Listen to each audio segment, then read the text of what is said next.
Good morning DPS बच्चों, आप सब कैसे हो? उम्मीद करती हूँ कि आप घर पे सुरक्षित होंगे। ठीक है बेटा, चलो आज हम शुरू करते हैं अपनी कविता नंबर 3। बेटा, कविता के बहाने। कुंवर नारायण जी की एक कविता है। कल हमने इनकी जीवनी पढ़ी थी और आज मैं कविता के बारे में आपको जानकारी दूंगी। ठीक है बच्चे? हाँ जी, देखिए, कविता एक उड़ान है चिड़िया के बहाने। कविता एक उड़ान है चिड़िया के बहाने। कविता की उड़ान भला चिड़िया क्या जाने। कविता की उड़ान भला चिड़िया क्या जाने। बाहर भीतर इस घर उस घर। बाहर भीतर इस घर उस घर। कविता के पंख लगा उड़ने के माने। कविता के पंख लगा उड़ने के माने। चिड़िया क्या जाने उड़ने के बहाने। हाँ जी, अब देखिए बेटा, पहले मैं बेटा प्रसंग करवाऊंगी आपको। प्रसंग कैसे? प्रस्तुत काव्यांश हमारी हिंदी की पाठ्य पुस्तक आरवो भाग 2 से लिया गया है। यह कविता कौन सी कविता है? कविता के बहाने। यह जो पहरा है यह कविता के बहाने कविता से लिया गया है। इसके रचयिता कुंवर नारायण जी हैं। कुंवर नारायण जी हैं। कवि कविता की यात्रा के बारे में बताता है जो चिड़िया फूल से लेकर बच्चे तक की है। कवि क्या है? कवि कविता की यात्रा के बारे में बताता है। जो पहला पहरा चिड़िया का है, दूसरा पहरा इसमें फूल का है और तीसरा पहरा बच्चे से लिया गया है। हाँ जी, कवि का मानना है कि रचनात्मक ऊर्जा पर सीमा का कोई भी बंधन लागू नहीं होता। आओ हम शुरू करते हैं कविता का पहरा। कविता एक उड़ान है चिड़िया के बहाने। यहाँ पर कविवर क्या कहते हैं कि कवि कल्पना की उड़ान करता है, कल्पना की उड़ान भरता है। इसे सिद्ध करने के लिए वह चिड़िया का उदाहरण देता है। इसे सिद्ध करने के लिए वो चिड़िया का उदाहरण देता है। साथ ही चिड़िया की उड़ान के बारे में भी कहता है। साथ ही चिड़िया की उड़ान के बारे में भी कहता है। वो क्या कहता है कि कविता एक उड़ान है चिड़िया के बहाने। कविता की उड़ान भला चिड़िया क्या जाने। चिड़िया की जो उड़ान होती है वो सीमित होती है। सीमित कैसे होती है? उसके अंदर जितनी क्षमता होती है, जितनी ताकत होती है, वो उतने ही पंख फैला सकती है, यानी कि वो उतना ही उड़ सकती है। चिड़िया की ताकत कितनी होगी? एक घर से दूसरे घर में जाने को, एक वृक्ष से दूसरे वृक्ष को, वो सीमा तो लांघ नहीं पा सकती। इसलिए उसकी जो ऊर्जा है वो सीमित है। लेकिन कवि क्या कहता है? कवि क्या कहता है कि जो उसकी कविता ने पंख लगाए हुए हैं। कौन से पंख लगाए हुए हैं? ऊर्जा रूपी जो पंख लगाए हुए हैं, उसकी कोई भी सीमा निश्चित नहीं है। कविता के पंख लगा उड़ने के माने चिड़िया क्या जाने। यहाँ पर कविवर यही कहता है कि कवि के भावों की कोई भी सीमा निश्चित नहीं है, यानी कि वो कहीं पर भी जा सकते हैं। कविता घर घर की कहानी है। वह पंख लगाकर हर जगह उड़ सकती है, लेकिन चिड़िया की ऊर्जा सीमित होती है। उसकी उड़ान चिड़िया की उड़ान के सामने टिक नहीं पाती। यानी कि बेटा, जो चिड़िया की उड़ान है वो सीमित उड़ान है और जो कवि की उड़ान है वो बेटा दूर तक फैली हुई है। ठीक है बच्चे? अब हम करते हैं दूसरा। बेटा, हमने पहला पैरा कर लिया है, अब दूसरा पैरा करते हैं कविता का। कविता एक खिलना है। कविता एक खिलना है फूलों के बहाने। कविता का खिलना भला फूल क्या जाने। बाहर भीतर इस घर उस घर बिना मुरझाए महकाने के माने। फूल क्या जाने। तो बेटा यहाँ पर इसका काव्यांश में प्रसंग आपको बताना चाहूंगी। इस काव्यांश का देखिए, ये हमारी पाठ्य पुस्तक बेटा आरोह भाग 2 से लिया गया है। इसमें कविता के बहाने से लिया गया है। इसके रचयिता कुंवर नारायण जी है। कवि कविता की यात्रा के बारे में बताता है और वो कहता है कि जो चिड़िया है फूल से लेकर बच्चे तक की यात्रा वो करते हैं। और कवि का मानना है कि रचनात्मक ऊर्जा पर सीमा के बंधन लागू नहीं किए जा सकते, यानी कि जो कवि की कल्पना है उसको बंधन में नहीं रखा जा सकता। अब देखिए बेटा काव्य व्याख्या करती हूँ मैं आपके सामने। कविता एक खिलना है, कविता एक खिलना है फूलों के बहाने। कविता का खिलना भला फूल क्या जाने, बाहर भीतर इस घर उस घर, बिना मुस्काए महकाने के माने फूल क्या जाने। तो बेटा देखो व्याख्या में क्या बताया गया है। कवि कहता है कि कविता की रचना फूलों के बहाने से हो सकती है। फूलों के बहाने से कैसे हो सकती है? फूलों को देखकर देखो कविता का खिलना भला फूल क्या जाने। अब देखिए फूलों को देखकर कवि का मन प्रसन्न हो उठता है। उसके मन में कविता फूल की भांति विकसित होती है। फूल से जिस प्रकार फूल में रंग उत्पन्न होते हैं, खुशबू उत्पन्न होती है, उसकी बनावट उत्पन्न होती है, उसी प्रकार जो कवि है, कवि के मन में कविता उत्पन्न होती है। कविता के रंग और भाव भरे जाते हैं, परंतु कविता के खिलने के बारे में फूल कुछ भी नहीं जानता।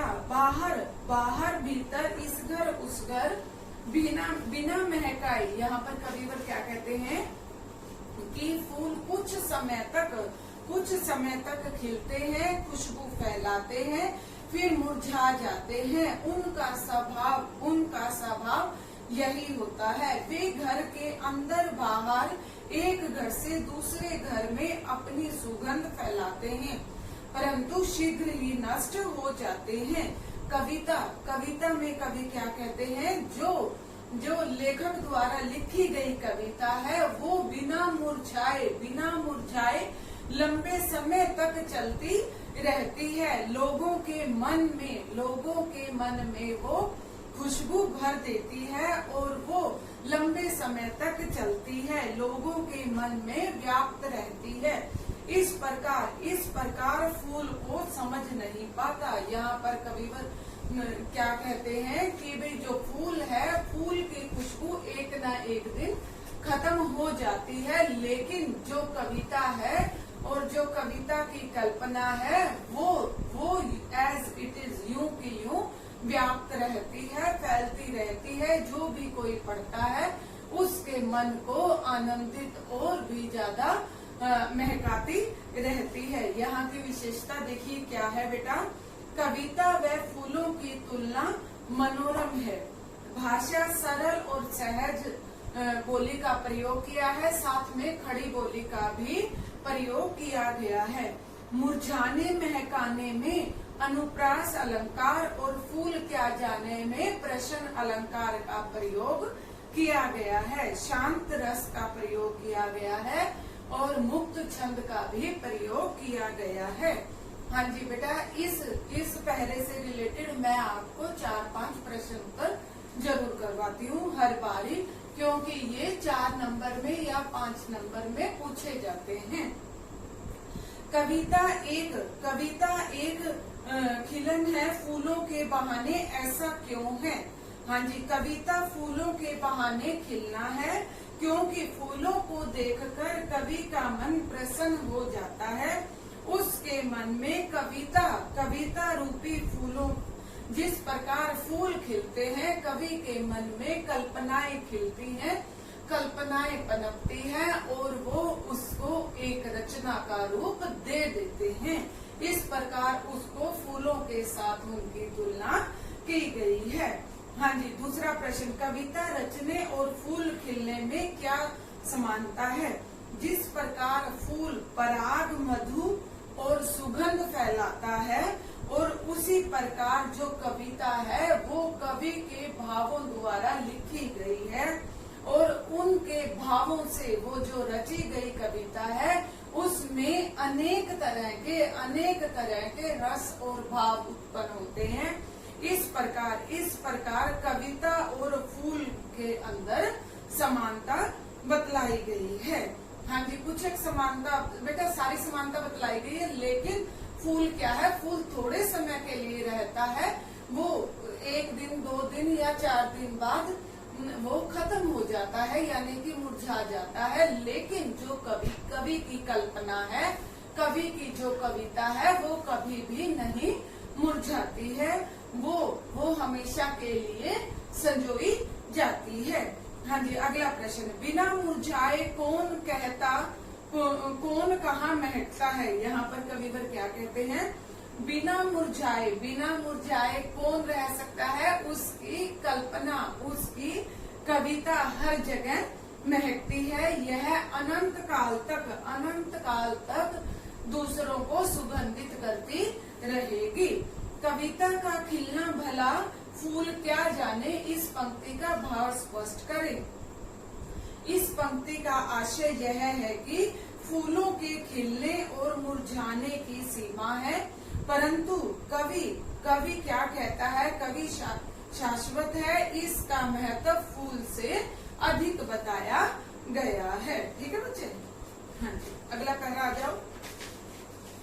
हाँ जी, कविता के बहाने से का हम तीसरा पहरा, अंतिम पहरा शुरू करने जा रहे हैं। अब देखिए, कविता एक खेल है बच्चों के बहाने।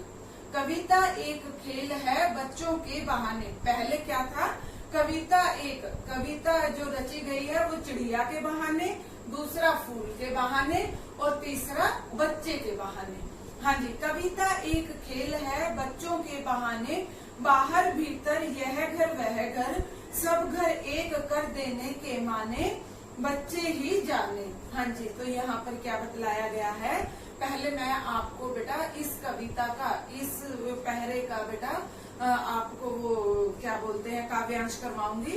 प्रसंग में देखिए, काव्यांश का प्रसंग देखिए, यह हमारी पाठ्य पुस्तक आरोह भाग 2 से लिया गया है। कविता का नाम क्या है, कविता के बहाने, और कवि का नाम क्या है, कुंवर नारायण जी इनका नाम है। और कविता की यात्रा के बारे में बताया गया है। जो चिड़िया है फूल से लेकर और बच्चे तक की यात्रा का वर्णन करती है।